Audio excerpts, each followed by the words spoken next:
اور وہ بھی کالے نشان نہیں، انوار کے نشان ہوتے ہیں، چمک ہوتی ہے.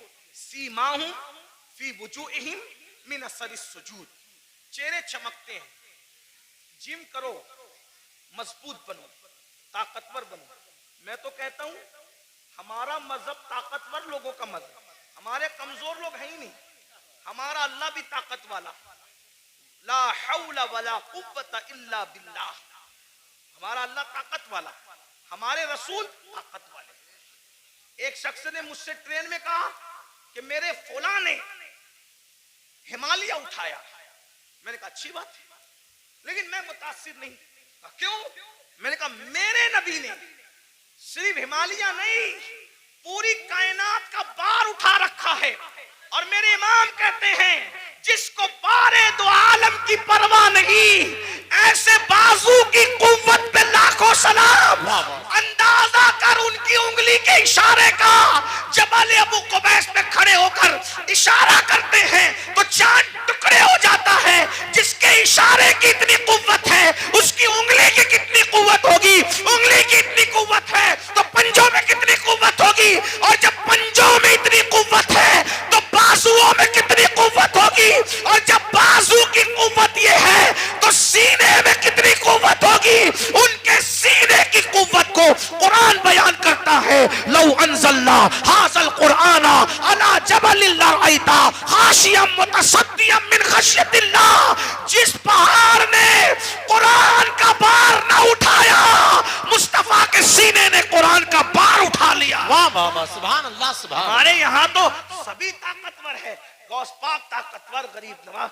جم کرو، طاقتور بنو، مگر کسی کی گردن دبانے کے لیے نہیں، رات بھر مصلی پہ کھڑے ہونے کے لیے، کسی پہ ظلم کرنے کے لیے نہیں، مظلوم کی مدد کرنے کے لیے، کسی کو ڈرانے کے لیے نہیں، ڈرانے والوں کو سمجھانے کے لیے طاقتور بنا. ہمارے سبھی ہمارے مولا علی تو اتنے طاقتور تھے، ہمارے مولا علی اتنے. مولا علی کا ذکر کرو تو کچھ لوگ جلتے ہیں کیونکہ ان کی طاقت ان کو برداشت نہیں ہوتی. ہمارے مولا علی بہت طاقتور تھے، ہمارے مولا علی بہت طاقتور، ہمارے مولا علی بہت طاقتور تھے. الحمدللہ ہمارے صدیق بھی بہت طاقتور، افضل البشر بعد الانبیاء بالتحقیق. ہمارے صدیق اکبر بھی اتنے طاقتور تھے. جب بدر میں رسول اللہ کی کوئی حفاظت کے لیے نہ آیا تو صدیق اکبر نے کہا میں حضور کو پہرا دوں گا، اللہ کی امانت کی حفاظت میں کروں گا. صدیق طاقتور، فاروق اعظم طاقت، عثمان غنی، مولا علی سب طاقت. اور مولا علی کیسے طاقتور؟ سن لو، غور سے سنو. ایک دن مولا علی کی ڈھال گرا دی. کیا گرا دی؟ بات سمجھ میں آ رہی؟ کیا گرائی؟ ڈھال. ڈھال کس کو کہتے ہیں؟ اب تو سیریل دیکھ کے آپ لوگ ہم سے زیادہ سمجھ گئے کہ ڈھال. پہلے سمجھانا پڑتا تھا، ابھی نہیں، اب سب کو پتا ہے ڈھال کیا ہے، تلوار کیا ہے، اور میمنہ کیا ہے، مسرہ کیا ہے، قلب کیا ہے، مقدمت الجیش کیا ہے، سب سیکھ لیا. چلو کچھ تو سیکھا، ہم سے نہ سیکھا، کسی سے تو سیکھا. لیکن بہرحال ڈھال، ڈھال سمجھتے ہیں نا، جس پہ وار روکا جاتا ہے. مرحب نے میرے مولا کی ڈھال پہ وار کیا اور ڈھال دو ٹکڑے کر دی. میرے مولا کو آیا غصہ، اور تو نے میری ڈھال کاٹی اور ڈھال توڑی، اب میں تجھے سزا کیا دیتا ہوں. میری ڈھال کاٹ کے یہ نہ سمجھنا کہ میں پلٹ کر جاؤں گا، کیونکہ علی کہتے ہی اس کو ہے جو پلٹ کر نہ جائے.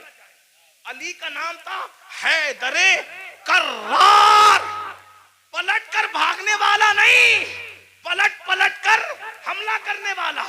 اب علی اگر سپر لینے کے لیے، ڈھال لینے کے لیے پلٹ کر جاتا تو دشمن کہتا ارے کبھی تو پلٹ کر بھاگے تھے. لیکن علی نے کہا پلٹ کر نہیں جاؤں گا، بلکہ مولا نے کہا تو نے میری ڈھال توڑی، اب میں کس کو ڈھال بناتا ہوں. دیکھ آگے بڑھے اور خیبر کا دروازہ اکھاڑ کر علی نے اسی کو ڈھال بنا لیا اور اسی کو لے کے جنگ کرتے رہے. اور جب اس کو اٹھا کر کے پھینکا ہے تو علی کا پھینکا ہوا دروازہ 70 لوگ مل کر بھی اپنی جگہ سے اٹھا نہ سکے. نعرہ تکبیر، نعرہ رسالت، نعرہ حیدری. کبھی دیوار ہلتی ہے، کبھی در کانپ جاتا ہے. علی علی کا نام سن کر اب بھی خیبر. ہم علی والے ہیں لیکن وہ علی والے ہیں جو صدیق کو افضل البشر مانتے ہیں. واہ واہ سبحان. ہم وہ علی والے ہیں جو فاروق اعظم کو عادلوں کا سردار مانتے ہیں. ہم وہ علی والے ہیں جو عثمان کو ایک نور والا نہیں بلکہ دو نور والا ذوالنورین مانتے ہیں. ہم وہ علی والے بہت اچھا. الحمدللہ. سبحان اللہ. اور وہی سچے علی والے ہیں جو علی کو بھی مانتے ہیں اور مولا علی کی بھی مانتے ہیں. تو آخری بات جو کہنے چلا تھا کیا, وہ نوجوان پہلوان تھا, بازو موٹے موٹے تھے, گھمنڈ میں اترا کے چل رہا. اللہ کو اترا کے چلنا پسند نہیں, اترا کے چل رہا تھا. امام غزالی کے استاد نے کہا اے لڑکے اترا کر گھمنڈ سے مت چل. اس نے پلٹ کر نصیحت نہیں مانی اور حضرت کو کہا آپ مجھے جانتے ہیں میں کون ہوں, آپ مجھے جانتے ہیں میں کون ہوں. امام غزالی کے استاد نے کہا بیٹا اچھی طرح جانتا ہوں کون ہے. کہا کون ہوں میں؟ فرمایا تیری ابتدا پانی کا ناپاک قطرہ ہے اور تیری انتہا قبر کی سڑی ہوئی مٹی ہے, اس سے زیادہ تیری کوئی اوقات نہیں ہے. بس میری بھی گزارش یہی ہے, ہم پانی کے ناپاک قطرے سے پیدا ہوئے, اتنا ناپاک اتنا ناپاک اتنا ناپاک, زبان حیا اجازت نہیں دیتی کتنا ناپاک, لیکن ایک جملہ حیا کے پردے میں سن لے, اتنا ناپاک ہے کہ باہر نکل آئے تو غسل فرض کر دے, اتنا ناپاک. اور قبر کی وہ سڑی ہوئی مٹی جس میں کیڑے مکوڑے ہیں, یہ ہمارا حال ہے. اگر اللہ ناراض ہے تو یہ حال ہے, اور اگر اللہ کو منا لیا تو پھر کوئی سڑی ہوئی مٹی نہیں ہے, کوئی سڑی ہوئی. اگر اللہ کو منا لیا تو مٹی نہیں, سڑی ہوئی نہیں, بلکہ انشاءاللہ کفن کو بھی مٹی کا دھبا نہ لگ سکے گا. اگر خدا کو منا لیا, آؤ آج عہد کرو. شعبان کا مہینہ چل رہا ہے, اللہ کے رسول رجب سے ہی تیاری کرتے تھے رمضان شریف کی. نیکیوں کا موسم بہار آنے والا ہے, برکت والا مہینہ. ایک نیکی 70 کے برابر, فرض 70 فرضوں کے برابر. روزہ رکھنا, گناہ سے بچنا. ایک بات یہ بھی بتا دوں, جو رمضان شریف میں گناہ کرتا ہے, اللہ کے رسول فرماتے ہیں کہ اللہ اس کے 1 سال کی نیکیوں کو برباد کر دیتا ہے. رمضان شریف میں ایک گناہ, یہ کہاں سے میں پڑھ رہا ہوں, الموجم الاوسط سے حدیث پڑھ رہا ہوں. ہاں, جو رمضان شریف میں ایک گناہ کرے اللہ اس کے 1 سال کی نیکیوں کو برباد کر دیتا ہے. اس لیے رمضان شریف میں جہاں مسلم اکثریت ہے بڑا مزہ آتا ہے. ہمارے گاؤں میں بھی بڑا مزہ آتا ہے, 80% حضور کے غلام رہتے ہیں, مزہ آتا ہے. ممبئی میں بھی رمضان شریف کا مزہ آتا ہے, مراد آباد سنبل ادھر بھی رمضان شریف کا مزہ ہے نا. کیا بازار سجتے ہیں, کیا افطار لگتی ہے, لیکن یہ بازار ہے. اصل رمضان شریف کی بہار اس کی ہے جو گناہ سے بچ جائے, عبادت کر کے اللہ کو راضی کر جائے. کیا بات ہے حضرت, سبحان اللہ. روزہ رکھنا, ہو سکے تو رمضان شریف میں تہجد, سحری کو اٹھتے تو تہجد کا اہتمام کرنا. میرے آقا فرماتے ہیں جو تہجد پڑھتا ہے, آقا فرماتے ہیں انشاءاللہ وہ بے حساب جنت میں داخل ہوگا. تو نہیں سال بھر پڑھ سکتے تو رمضان شریف میں 2 ہی رکعت پڑھ لینا, زیادہ اس کے یہاں بہت زیادہ کی ضرورت نہیں ہے, وہ بہت تھوڑے عمل پہ راضی ہو جاتے ہیں. سحری میں اٹھو جلدی سے 5 منٹ پہلے اٹھ جاؤ, وضو کرو, 2 رکعت پڑھو تہجد, دونوں میں 3 بار قل اللہ پڑھو اور اللہ سے کہو. اللہ کہتا ہے میں پہلے آسمان پہ تجلی کرتا ہوں, پہلے آسمان پہ رات کے آخری حصے میں تجلی کرتا ہوں اور کہتا ہوں مانگ کیا مانگتا ہے, جو مانگے گا تو جو مانگتے ہو. لیکن اس وقت سحری میں آپ کیا کرتے ہیں, اس وقت بھی آپ لوگ اس وقت بھی آن لائن رہتے, ضرورت کے تحت رہتے ہو, اچھی بات ہے. اس وقت اللہ فرما رہا ہے مانگ میں دوں گا, آپ آن لائن ہو. افطار کے وقت تو آواز آ رہی ہے جو مانگے گا دوں گا, آپ آن لائن ہو. رمضان شریف کا فائدہ اٹھاؤ, 1 بار درود شریف پڑھو, 70 بار درود کا ثواب. رمضان شریف کے لیے تیاری, ابھی سے توبہ کرو, استغفار کرو. آج سے پہلے جو ہوا, جو گناہ ہوئے, سب سے معافی مانگو, توبہ کرو اور نماز کے پابند بنو. سوچ یہ طے کر لو, آج کون سی تاریخ ہے شعبان کی, 4 تاریخ ہے نا, 4 گزری. یہ 4 کیا ہے پتہ ہے تمہیں, یہ 4 شعبان تمہارے اور میرے امام ہیں, امام حسین کی ولادت کی تاریخ ہے. سبحان اللہ, سبحان اللہ.